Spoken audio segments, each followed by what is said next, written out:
Salut, je suis Tama et bienvenue dans Nouvelle Naissance, le podcast où se mêlent récits de vie et murmures de l'âme. Abonnez-vous, je vous embarque dans un voyage intime vers la renaissance de soi où chaque épisode est une source d'inspiration et de réflexion pour nourrir votre quête de sens et d'évolution personnelle. Hello, bienvenue dans ce 10e épisode où j'ai le plaisir d'accueillir une invitée spéciale qui va nous faire part également de son expérience sur ses blessures et blessures émotionnelles comme blessures physiques. Je suis avec une sœur, avec Paggy Kenge. Beauté, Paggy Kenge. Beauté, les auditeurs. Donc, je me présente, je suis Kenge et je suis en Belgique. Je suis maman de 4 enfants, je suis mariée et je suis également fondatrice du centre holistique Matondo et également fondatrice de l'agence marketing digital Mat Créatif. Et je tiens à remercier ici à maman Tama pour l'invitation. Et ça me fait énormément plaisir de partager avec vous mon expérience sur les blessures. Merci beaucoup. C'est un plaisir pour moi aussi, toujours de vous recevoir sur le plateau. Alors maintenant que tu t'es présentée, je voudrais comprendre ta perception. Est-ce que tu peux déjà nous donner ta définition de la blessure émotionnelle et de la blessure physique? Oui, bien sûr. Donc pour moi, la blessure physique, c'est celle qui touche le corps. Et la blessure émotionnelle, c'est celle qui touche l'esprit. Donc il faut savoir que tous les deux sont liés et que très souvent, en fait, on a tendance à soigner celle qui est physique. On dit, on va mettre un sparadrap, on va la désinfecter. Mais il faut savoir que cette blessure nous a laissé quand même une trace au niveau de notre esprit. Et celle aussi, ce côté-là doit être aussi soigné. Et c'est pour cette même raison que, en tant que thérapeute du Centre Matondo, nous sommes là justement pour aider les personnes qui veulent justement aller toucher au niveau de la guérison de ces blessures émotionnelles. Super. Et puis, concernant justement les blessures, de quelles blessures tu voudrais nous faire part? Aujourd'hui, je vais vous parler de la blessure physique. Tout en faisant le lien entre les deux blessures.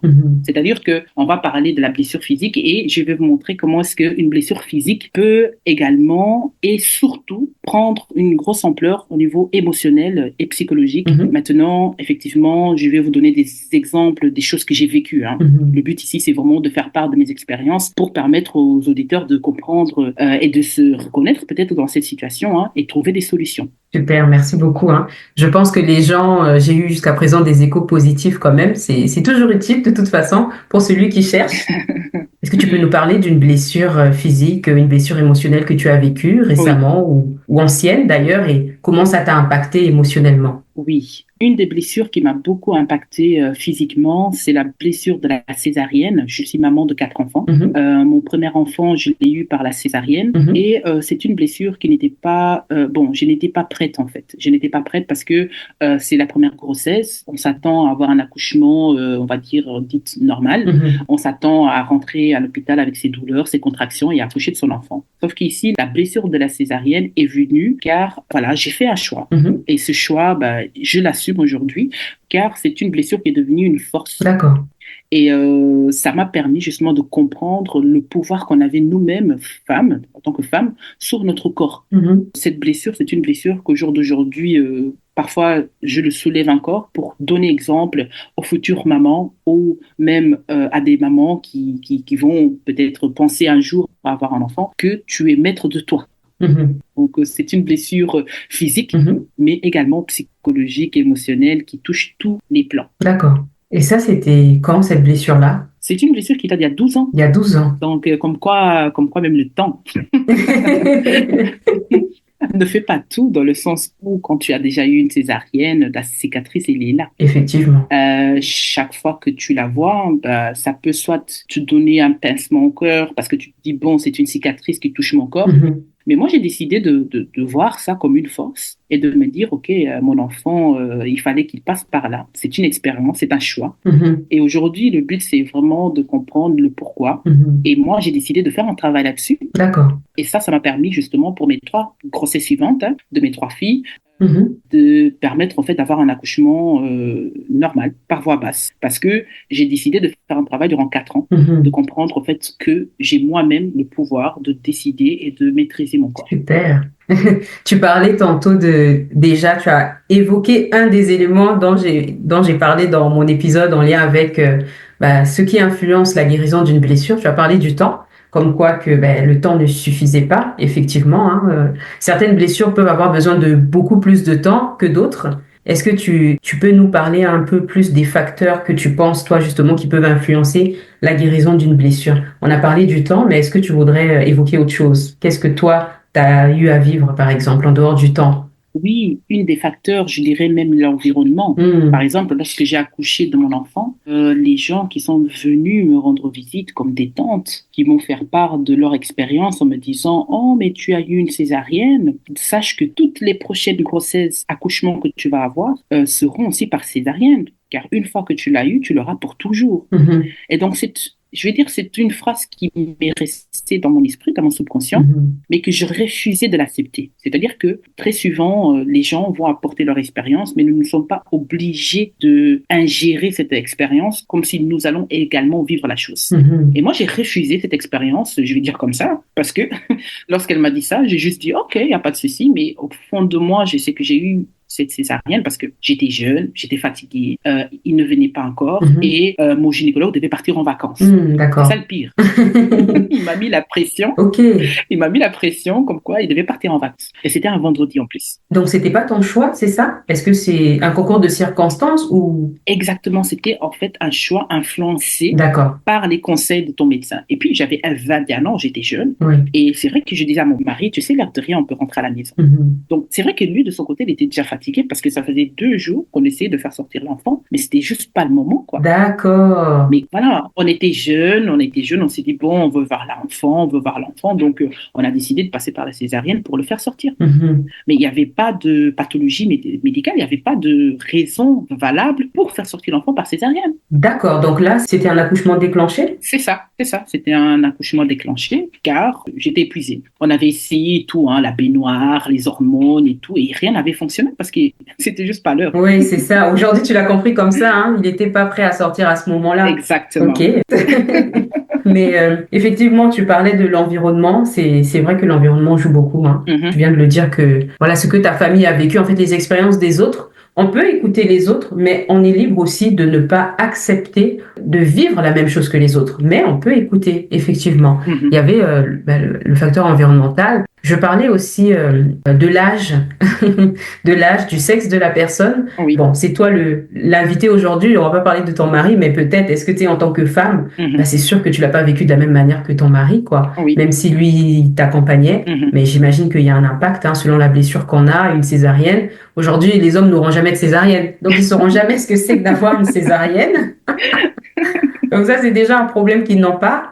Après, il y a aussi le traitement que tu as peut-être utilisé pour ça, l'efficacité et la génétique. Tu sais, on parle de cicatrisation, hein, la génétique, ça joue beaucoup aussi sur la cicatrisation de la peau. Donc, je te laisse peut-être développer si tu as des choses à dire par rapport à ces facteurs-là. Oui, c'est vrai que le sexe, par exemple, moi, dans mon cas, mon mari, il était d'un soutien absolu. C'est-à-dire que, en connaissant ma blessure, la douleur que j'étais en train de subir durant les 2 premières semaines, ça fait qu'il devait intervenir constamment avec le bébé. C'est-à-dire qu'il prenait le bébé dans son lit la nuit, il le mettait à côté de moi. Donc, comme ça, je ne suis pas obligée de me lever. Donc, vraiment, il a essayé de faire le mieux de son côté. Hein, donc, tout ce qu'il pouvait faire pour m'apaiser, pour m'aider.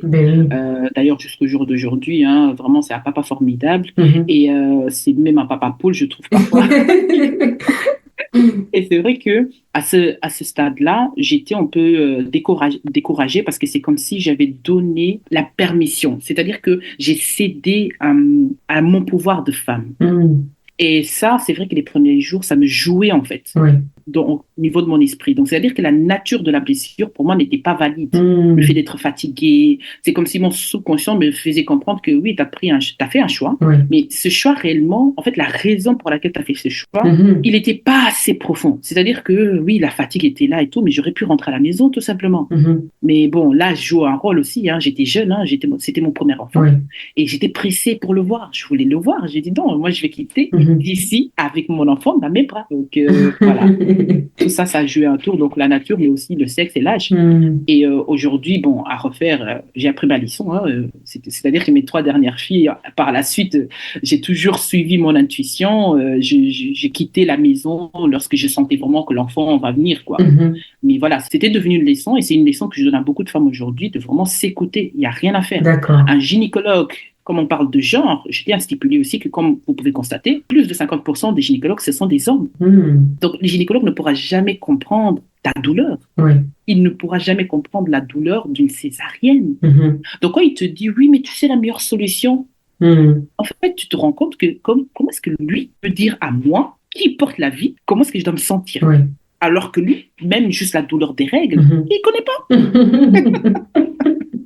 Donc, comme quoi, effectivement, le genre et voilà, l'âge aussi joue beaucoup sur la nature de tes blessures.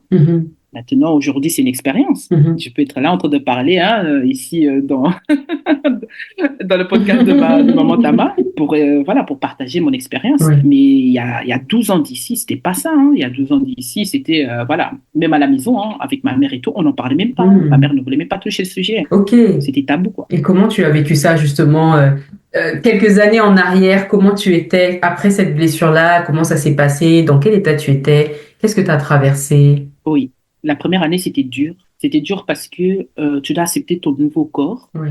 Tu es jeune une fois, lorsque tu es jeune, tu as ton ventre plat. En plus, moi, j'étais vraiment très sportive, hein, j'ai fait de l'athlétisme, donc j'avais des abdos. Des fameux abdos. Oui. Et lorsque tu fais une césarienne, on va couper plusieurs couches de ton ventre pour aller sortir le bébé. Donc, c'est-à-dire qu'il fallait alors, après, récupérer de ça, physiquement, mais aussi psychologiquement, émotionnellement. Puis, tu allais ton enfant, tu as aussi les hormones qui te jouent encore des tours. Donc, c'était vraiment dur la première année. Et vraiment, big up à tous les mamans parce que vous êtes des mutants. Parce que je n'aurais pas vécu ça, je n'aurais pas su à quel point la femme, elle est forte. Ah ouais. Et ça m'a permis vraiment de mieux respecter aussi les femmes parce que voilà, tu as ta maman, ok, j'ai ma maman, je vois maman, comment elle faisait et tout, mais c'est pas pareil quand on devient nous-mêmes, en fait, on est nous-mêmes dans cette position-là et on voit comment est-ce que la femme, elle souffre parfois pour donner la vie et comment son corps se blesse au passage et ce sont des blessures qui resteront à vie. Exactement. Et ce sont parfois des beaux souvenirs parce que tu te souviens que, ah oui, mon enfant, il est passé par là. Je me souviens un jour, mon fils, il m'avait énervé et je lui ai soulevé mon t-shirt. J'ai dit, tu sais, toi, tu es passé par là. Ta blessure, tu as vu la blessure que tu m'as laissée. Et il avait presque les larmes aux yeux parce que j'avais oublié ce côté sensible de mon fils. Il est très sensible. Et alors, il était là, oh, vraiment, je suis passé par là. Je dis, oui, regarde la blessure qui m'est restée. Et là, bon, mon but n'était pas de le culpabiliser, mais c'était de le faire comprendre que c'est très important de respecter, en fait, les femmes. Parce que j'étais en train de lui expliquer quelque chose et il était un peu, ah non, non, en fait, un peu contradisait ce que je disais. Et j'ai voulu le montrer et là, il était un peu choqué. Il s'est dit, ah, sérieux? Et là, je l'ai expliqué, oui, tu es né par césarienne, parce qu'on parlait justement de la césarienne et c'est vrai que je l'avais jamais parlé de sa naissance. Et donc, du coup, il était un peu étonné. Il dit, oh non, mais maman, mais tu es forte, hein? Voilà, mais sinon c'est le bonheur après, hein, parce que voilà, le plus important c'est que papa, maman, bébé, tout le monde soit en bonne santé. Hein. Ah bah oui, c'est super. Donc de ce que je comprends, c'est aussi le soutien que tu as eu de ton partenaire par rapport à tout ce que tu as traversé, qui a contribué aussi à ce que tu gardes la tête hors de l'eau. Oui. Est-ce que tu as fait autre chose pour essayer de maintenir ta santé mentale? Parce que je parle de santé mentale en même temps, mais c'est vrai, tu étais affectée. Est-ce que tu as traversé des épisodes, je veux dire, est-ce que tu as vécu des choses comme une dépression, des choses comme ça? Est-ce que tu as vécu des choses en particulier ou non? C'était juste une petite phase critique, puis après tu t'es relevé sans problème. En fait, au moment même, je me rendais pas compte, en fait. D'accord. C'est-à-dire qu'au moment même, on est entre les couches, les biberons, et on essaie de s'adapter à la nouvelle vie. C'est quelques années plus tard que je me suis rendu compte qu'effectivement, j'avais passé une période où j'étais en pleine dépression parce que voilà, tu es en train tu es concentré sur est-ce que ton enfant mange bien, dort bien, mais tu as la fatigue et puis tu as aussi les hormones et puis il y a des jours, des nuits où tu dors mal, où tu pleures et tout. Mais voilà, tu pleures une fois, 2 fois et puis parfois ça peut durer même 1 mois, 2 mois et puis ça passe. Et en fait, c'est par après, genre 2, 3 ans plus tard, que je me suis dit, ah tiens, j'ai fait une petite dépression à cette époque-là parce que vraiment, j'étais pas bien. Parce que c'est comme si tu as la tête sous l'eau et puis tu ressors et tu te rends compte que tu étais sous l'eau en fait. C'est ça.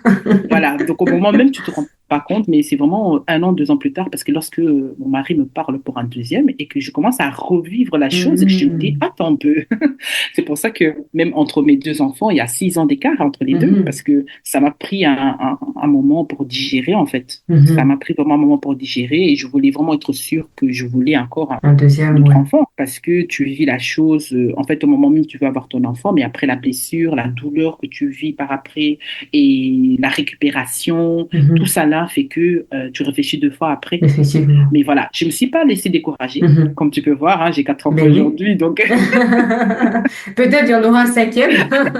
franchement, je ne sais pas. J'espère que euh, tout est là quand ça doit être là. Ouais. Donc vraiment, on ne force rien, Mhm. on laisse les choses se faire et c'est ça le bonheur de la vie. Mhm. Mais sinon, vraiment, ça m'a pris du temps pour digérer. Au moment même, je me rendais pas compte. Ouais. Et c'est vraiment après, parce que j'attendais des échos dans ma famille, Mhm. des gens dire ah oui, mais pourquoi est-ce que elle ne fait pas un deuxième, le petit il a déjà 4 ans, pourquoi? Donc tu sais bien chez nous, hein, donc souvent on veut que les enfants soient suivis, mais non, moi j'étais jeune, Ben donc je me oui. dis non, j'ai encore le temps et tout. C'est lorsque on a décidé effectivement d'acheter notre première maison que après, bon, on a mis en route le deuxième, mais 6 ans, mais c'est parce que psychologiquement il fallait me préparer. Ouais. Est-ce que c'est quand vous avez commencé à penser avoir un deuxième que ces blessures-là se sont réveillées Oui. ou elles étaient tout le temps actives les dernières années? Oui, oui, oui, c'est là où ça commençait à se réveiller. En fait, j'ai compris que réellement, ça m'avait marqué. Mhm. En fait, au moment même, tu te rends pas compte, hein. Là, on est en train de parler de la césarienne, mais j'ai aussi vécu une fausse couche. Mhm. Après 2 enfants, dont on décide d'avoir un troisième. Et là, j'ai fait une fausse couche. Or que tu t'attends pas à avoir une fausse couche au troisième enfant. Mhm. Et ça, la première année, c'est passé comme ça. C'est-à-dire qu'on n'en parlait même pas. Et pourtant, c'était une fausse couche un peu bizarre. Ok. Parce que lorsque j'ai découvert et tout, la façon que ça s'est enchaîné, Mhm. en fait, j'ai cru que c'était bon, Ouais. mais non, c'était pas bon parce que 1 an plus tard, après cette fausse couche, je retombe enceinte et là, j'ai la peur. Ben oui.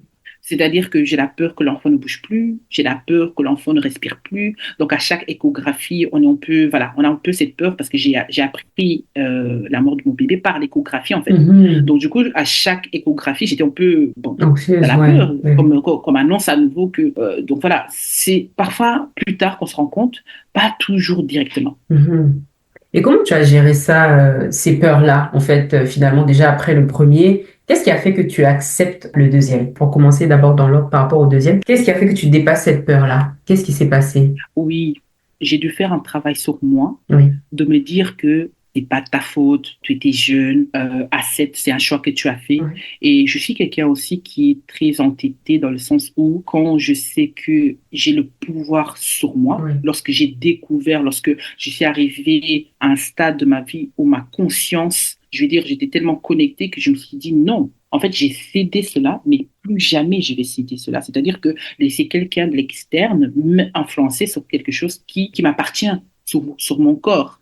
Et c'est vrai que ça m'a pris 6 ans pour arriver là. Mhm. Et lorsque, avant même qu'on en parle de deuxième, c'est vrai que je lisais beaucoup, Mhm. j'aime bien les livres, je lisais beaucoup, je me renseignais beaucoup sur les accouchements à domicile, parce que je voulais plus me faire influencer hein, par le corps médical. Mhm. Donc, je cherchais des doulas, hein, des sages-femmes qui puissent me faire accoucher à domicile.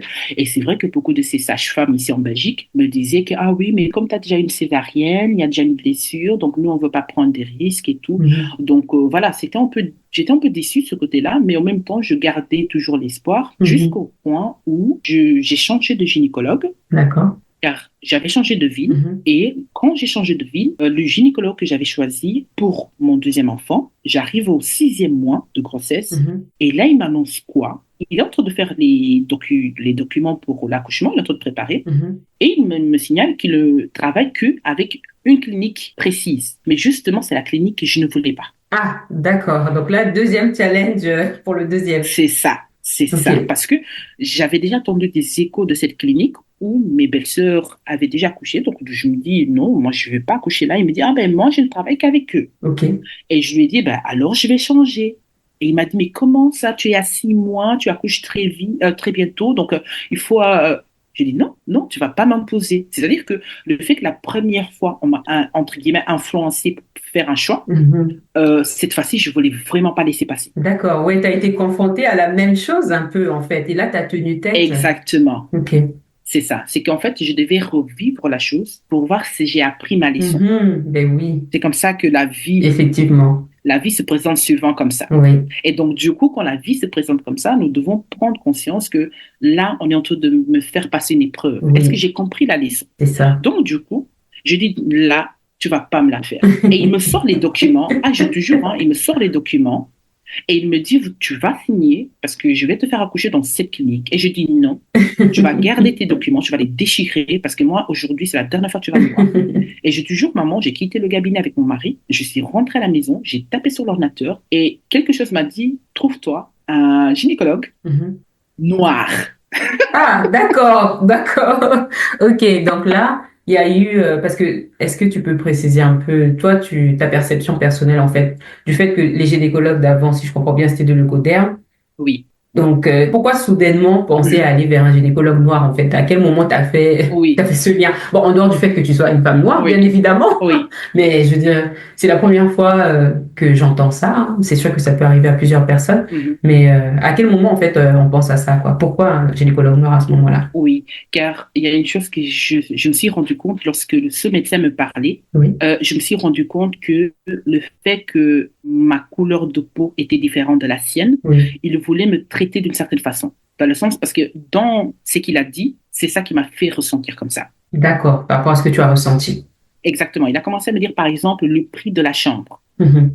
Il m'a dit, oui, mais là, en plus, les chambres sont pas chères et tout. J'ai dit, non, pourquoi tu me parles du prix de la chambre? J'ai une assurance hospitalière qui couvre tout. Donc, moi, je m'en fous du prix de la chambre. Mhm. Moi, c'est les conditions. Si je dois mettre le prix, je mettrai le prix pour la qualité. Mhm. J'ai jamais été quelqu'un qui va me limiter, pire encore quand ça concerne les enfants. Mhm. Et puis, il a soulevé encore un autre point. Mhm. Et le point qu'il a soulevé, bon, maintenant là, c'est un peu intime parce que c'est là où j'ai compris qu'en fait, pour lui, nous, les femmes noires, on supporte mieux la douleur. Ah.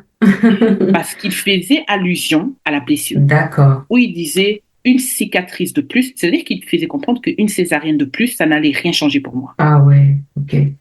Et là, c'était vraiment la porte que j'allais fermer. Parce que je me suis rendu compte que le monsieur en question, pour lui, c'était normal qu'une femme devait se faire couper. Et là, ce jour-là, même mon mari, il était choqué. Ouais, je comprends. Il était choqué. C'était vraiment flagrant. Ah, et ton mari était là pendant cette séance-là, pendant que tu échangeais avec... Oui. ok. Et là, vraiment, Il a ressenti la même chose. c'est ça. Il a ressenti la même chose. On était tous les deux d'accord. On prend nos affaires et on se casse. Mhm. Et là, quand il a compris que vraiment on était déçus, il a dit, bon, écoute, je vais préparer vos documents, vos papiers, vos documents pour le prochain gynécologue. Comme ça, quand il fera la demande, je le transférerai. Je dis, oui, vous faites ça. Mhm. Mais je veux plus jamais entendre parler de vous. Et de toute façon, pour moi, là, c'est terminé entre moi et vous. Ah oui, mais vous êtes à 6 mois. J'ai dit, ça m'intéresse pas. Mhm. Donc, j'ai quitté. Donc, en fait, il me faisait comprendre que j'ai déjà subi une césarienne. Une deuxième, ça ne me ferait pas grand-chose. Il n'a pas été à l'écoute finalement de tes besoins, en fait, C'est en ça. mode comme si bah, tu pouvais supporter tout. Alors que toi, tu venais déjà de traverser 6 ans où tu as essayé de te guérir pour surmonter ça. Tu étais déterminé à vivre une autre expérience, mais tu n'as pas du tout senti de Ah oui, soutien et autour de toi. c'est vrai, c'est vrai. Et ce qui est intéressant, c'est que depuis le début, je lui ai dit Ok, tu lui avais évoqué ça depuis le début que tu voulais pas revivre une césarienne. exactement. Ok, Et il a fait comme si tout allait nickel. d'accord. Il m'a dit, il n'y a pas de problème, tu peux choisir la clinique. C'est pour ça qu'on est resté jusqu'à 6 mois. Ah, Parce que si d'accord. j'aurais su Oui. dès le départ, Oui. c'est qu'il était en train de planifier pour ne pas perdre son client, Mhm. j'aurais directement changé. Mais il a attendu les 6 mois parce qu'il s'est dit, bon, elle va se trouver dans le mur, parce qu'elle est à 6 mois. D'accord. Elle va peut-être pas vouloir changer. Ok. Et lorsque on arrive à 6 mois, on prépare l'administration pour la chambre de la clinique. Et c'est là où ça coince. Parce qu'il doit me faire signer les documents. Je comprends. Et là, je me suis dit non. Et une chose aussi que j'ai compris après cette séance-là, cette histoire-là, c'est que effectivement, financièrement, une césarienne rapporte plus qu'un accouchement normal. Ah oui, Ah là là. On va pas trop rentrer dans le débat là parce qu'il c'est y aura ça. tellement de choses à dire, mais c'est prévu hein, de parler de la maternité dans une autre saison. Donc j'ai hâte C'est ça. aussi. Mais ok. Fait que une fois que tu as décidé de passer à un autre gynéco noir, Mhm. tu as trouvé facilement. Est-ce que déjà tu as trouvé facilement? Oui, hein, j'ai trouvé facilement. C'est drôle, hein, maintenant que tu poses la question, j'ai trouvé facilement. Ouais. C'est comme s'il était là, il m'attendait. Ah. C'est-à-dire que je quitte le cabinet Mhm. hein, du fameux gynécologue, je rentre chez moi, je vais sur le PC et je commence à chercher. Et vraiment, je tape sur Google, hein, je mets vraiment les mots, hein, Oui, les mots-clés. pour que l'algorithme puisse répondre à ta demande. C'est vraiment ça. Et donc, du coup, je tombe sur une liste et lui était le premier. Ok. C'est-à-dire qu'il était le premier, mais je ne sais pas pourquoi, c'est que tu ressens l'aura de la personne. Tu ressens que la personne dégage une énergie qui t'attire. Mhm. Et moi, je le contacte directement et je contacte son cabinet. Je vais à mon premier rendez-vous et je lui explique toute la situation. Oui. Et là, ce qui m'a vraiment choqué, c'est la posture de ce gynécologue. Mhm. C'est vraiment quelqu'un de très zen. Il était tout calme. Et là, il se dit, ah oui, eh ben, tu sais quoi, on va le faire. Mhm. C'est-à-dire que je vais te laisser le choix de faire ton AVAC. Donc, une AVAC, c'est accouchement, donc par voie basse après césarienne. Donc, une AVAC. Donc, il me dit, je vais te laisser le faire. Mhm. C'est vrai que durant ce temps-là, j'ai toujours ma blessure de la césarienne. Mhm. C'est une blessure qui ne peut pas supporter beaucoup de poids. Oui. Mais quand ma petite fille était un petit bébé, tout allait bien. Mhm. Donc l'accouchement s'est bien passé. Oui. Vraiment, mais ça s'est passé drôlement. Vraiment, on avait perdu l'espoir à un moment donné parce qu'elle tardait à venir. Et lui, il allait baisser les bras parce il ne pouvait pas mener ça loin parce qu'il y avait la césarienne, hein, il avait la blessure Mhm. physique de la césarienne. Donc du coup, il m'a donné une deadline. Mhm. Et c'est vrai que la petite est née la veille du deadline. Wow, d'accord.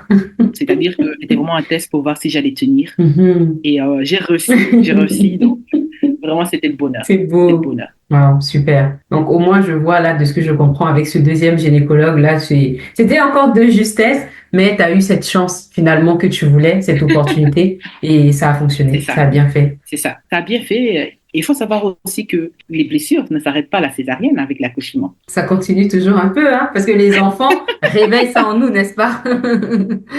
C'est ça, c'est ça. Parce que là, il y a les blessures de la déchirure, la Mhm. épisiotomie. D'accord. Hein, l'épisiotomie qui est encore aussi une sorte de blessure qu'on t'apporte parfois involontairement, hein, Ok. parce que le gynécologue ne va pas forcément te demander s'il peut le faire. Mhm. Il juge par lui-même qu'il doit le faire. Mais c'est toi qui sens le bébé. Mhm. Donc, du coup, il y a beaucoup de femmes qui ont vécu des épisiotomies. Donc, parfois, quand je parle à des femmes, dès que je soulève le sujet, épisiotomie, c'est la fin. Ah non, non, non, non, ne parle pas de ça, parce que c'est douloureux. Mhm. Et là, tu sais même pas t'asseoir. C'est-à-dire que tu es encore une fois dans cette blessure où tu es censé profiter de ton accouchement, mais réellement, tu ne pourras pas parce que tu as cette douleur encore une fois physique. Mais voilà, mais au moins, voilà, tu as déjà écarté l'autre blessure. Mhm. Wow. Et comment ça s'est passé pour le troisième? Ah, le troisième encore, c'était drôle parce que là, il n'y a pas eu d'épisiotomie. Là, il y a eu une déchirure carrément. Ok. C'est-à-dire que là, c'était naturel, donc l'enfant est passé parce que contrairement à la deuxième, elle était très petite. Mhm. C'était un bébé de 3 kilos, presque 2 kilos 900. Et puis la troisième, on était déjà à 3 kilos 6.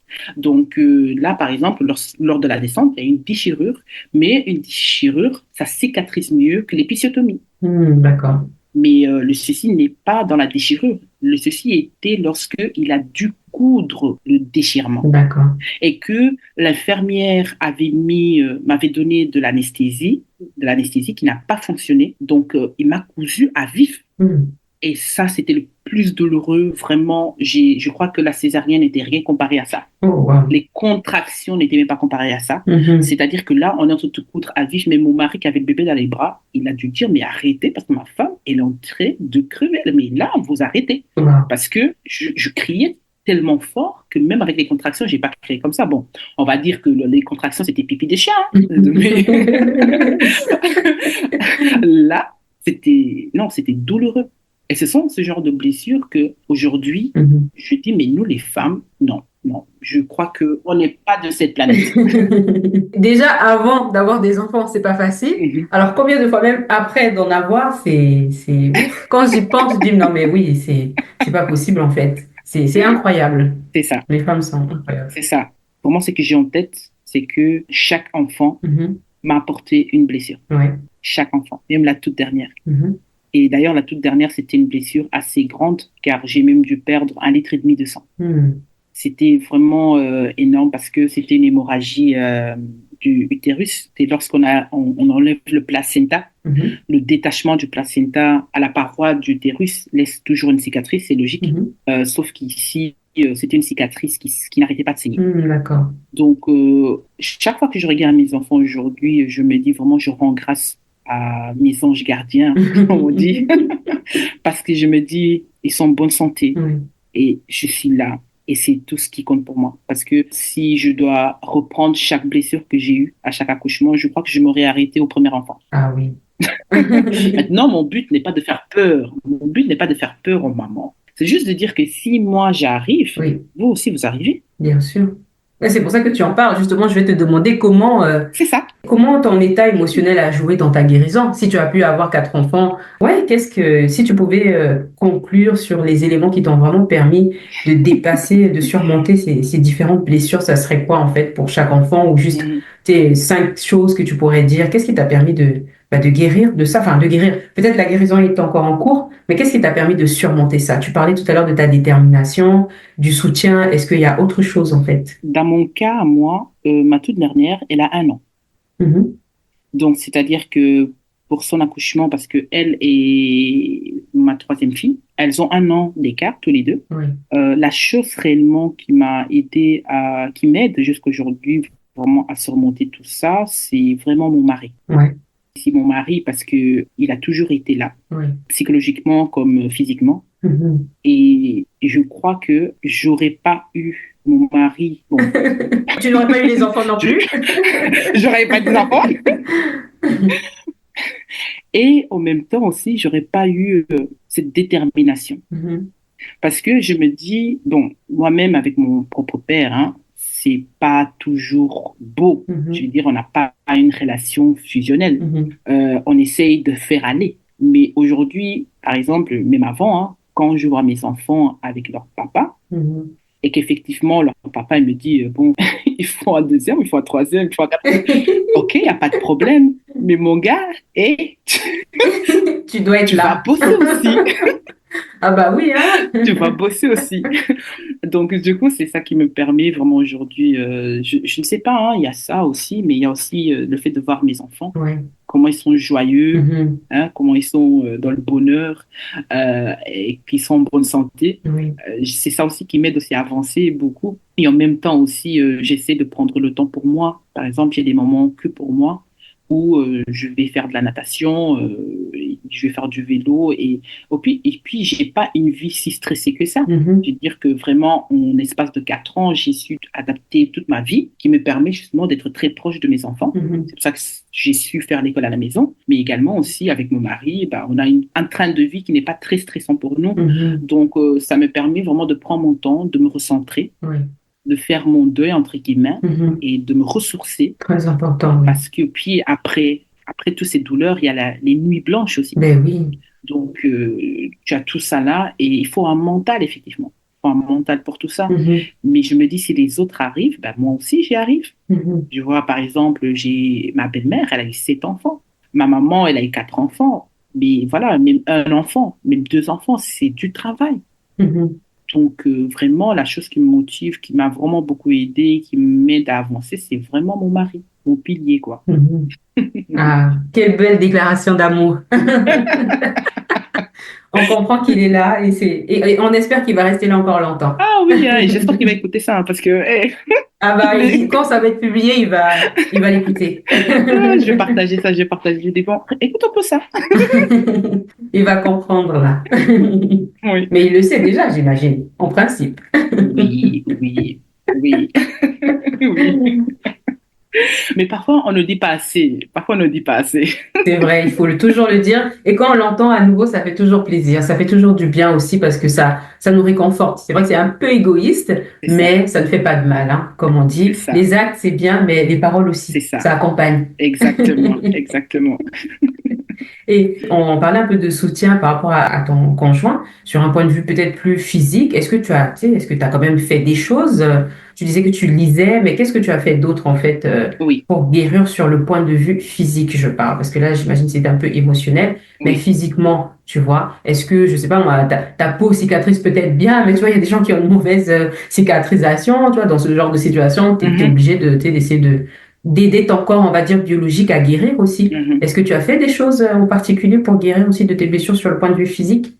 Oui, au niveau des cicatrisations, c'est vrai que mon corps a une facilité à cicatriser, Mhm. mais aussi j'ai changé mon train de vie, j'ai changé par exemple mon alimentation. Ah, d'accord. C'est vrai que je suis quelqu'un, bon, j'étais quelqu'un qui aimait trop les sucreries et je sais que le sucre avec le sang et tout ce qui est cicatrice, c'est pas vraiment la chose à faire.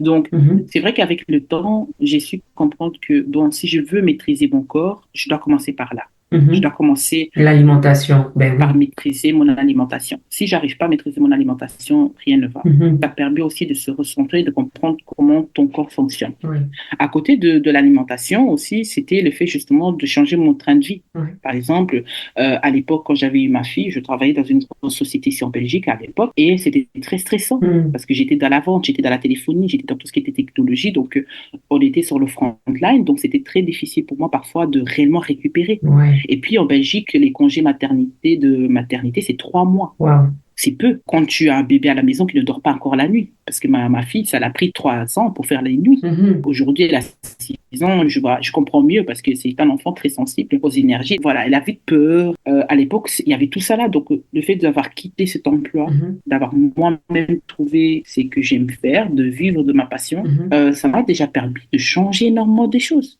Oui. Le fait de ne plus avoir cette peur du dimanche soir, de me dire, oh, demain je dois encore retourner, tout ça là, ça a permis justement de mieux récupérer de mes douleurs, que ce soit physique comme psychologique, mais surtout, mon corps, c'était vraiment prendre soin de son corps, prendre soin de soi. Mhm. Et ça c'est l'alimentation, mais aussi, comme j'avais dit, l'environnement, les gens autour de toi, c'est-à-dire me débarrasser de tout ce qui est toxique, Mhm. pas seulement pour manger, hein, mais aussi les gens autour de toi. Parfois, tu vas avoir des gens qui, tu es à côté d'eux, mais désolé, mais ils peuvent te rendre malade. Ouais. Juste ça, si tu ne fais pas le tri. Donc, moi, j'ai commencé réellement à faire un peu le tri. J'avais une copine de longue date Mhm. que réellement je sentais qu'on n'était plus sur le même niveau de. Voilà. C'est-à-dire que, à un moment donné dans la vie, tu as ton niveau de conscience hein, Oui. qui s'élève et puis il y en a ceux qui ne suivent pas, malheureusement. Mhm. Et ça, j'ai dû de faire un choix. Et mon but était vraiment de me trouver en paix avec moi-même. Et donc, c'est vrai que je ne la sentais plus trop parce qu'on n'avait plus réellement de sujet à discuter. Et c'est comme si ça me faisait quelque chose au niveau de ma poitrine. J'avais des non-dits, en fait. Il y a des choses que je voulais dire, mais que je pouvais pas. Mhm. Donc, du coup, j'ai décidé de, voilà, dire bye bye. Et tout ça là, ça m'a permis de détoxifier mon être, quoi.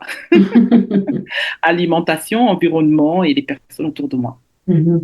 Et puis, c'est vrai que du côté psychologique et du côté mental, bon, comme je suis aujourd'hui tradithérapeute, bah, les soins énergétiques m'ont beaucoup aidé aussi. Mhm.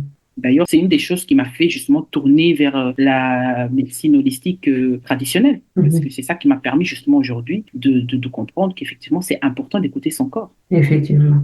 C'est même important de respecter son corps. Mhm. Parce qu'écouter, c'est une chose, et puis il y a à Ben, respecter aussi. écouter, respecter et surtout comprendre. Exactement, Parce qu'on peut écouter sans c'est comprendre. ça, exactement.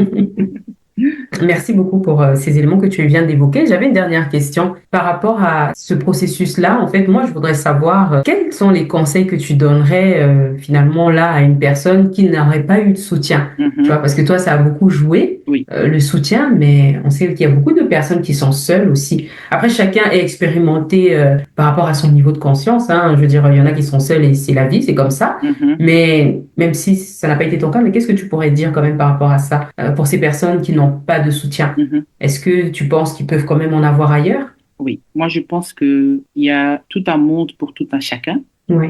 car souvent, la personne qui est seule, c'est peut-être parce qu'elle se sent incomprise et qu'elle a du mal justement à trouver chaussure à son pied. Maintenant, il faut savoir que le soutien, souvent, les gens sont focalisés sur la famille. Mhm. Mais il faut savoir que en dehors de la famille, par exemple, il y a des gens qui peuvent être plus proches Oui, et plus aimants que ton propre sang. effectivement, ouais. Moi, ma meilleure copine, c'est comme une sœur pour moi. Mhm. C'est-à-dire qu'il y a 10 ans, je ne sais pas, hein, je dis ça parce que après tout ce que j'ai vécu, elle a été par exemple d'une aide précieuse. C'est vrai que je n'ai pas parlé parce que je voulais rester sur le sujet, mais à côté de mon mari, ma meilleure copine, elle m'a aidé à transmuter cette peur de ne pas pouvoir accoucher par le bas. D'accord. Parce que lorsqu'il fallait accoucher de ma fille, ma première fille, mon deuxième enfant, Oui. après la césarienne, c'est elle qui est venue chez moi et qui m'a dit, tu vas marcher et tu vas faire sortir cet enfant. Et donc, du coup, j'ai été marcher, mais j'ai fait de la marche durant des heures. Ah oui, j'ai fait de l'acupuncture. Le jour d'après, j'ai été faire de l'acupuncture. Ok. Et elle m'a apporté du thé, des feuilles de framboisier, Framboisier, je sais oui. pas. Voilà, et pour boire. Mhm. Parce qu'elle a dit, on va le faire sortir, cet enfant. Donc, parfois, vraiment, le soutien ne vient pas seulement des gens qu'on s'attend le plus, mais plutôt des gens qu'on s'attend le moins. Mhm. Donc, il faut pas sous-estimer les gens. Ouais. Il ne faut pas juger les gens pour leur apparence. Parfois, on est seul tout simplement parce que on est trop dans, OK, je préfère être seul que mal accompagné. Effectivement, ça, Mhm. c'est logique, hein. Oui. Mais parfois, être trop seul aussi, c'est pas bien non plus. Mhm. Parce que le but est justement de trouver chaussure à son pied, que ce soit quelqu'un de la famille ou pas, Mhm. quelqu'un qui t'apporte du bien. Il y en a toujours quelqu'un qui t'apportera du bien. Oui. C'est juste ça que les gens doivent comprendre, c'est que tu n'es jamais seul. Ben oui.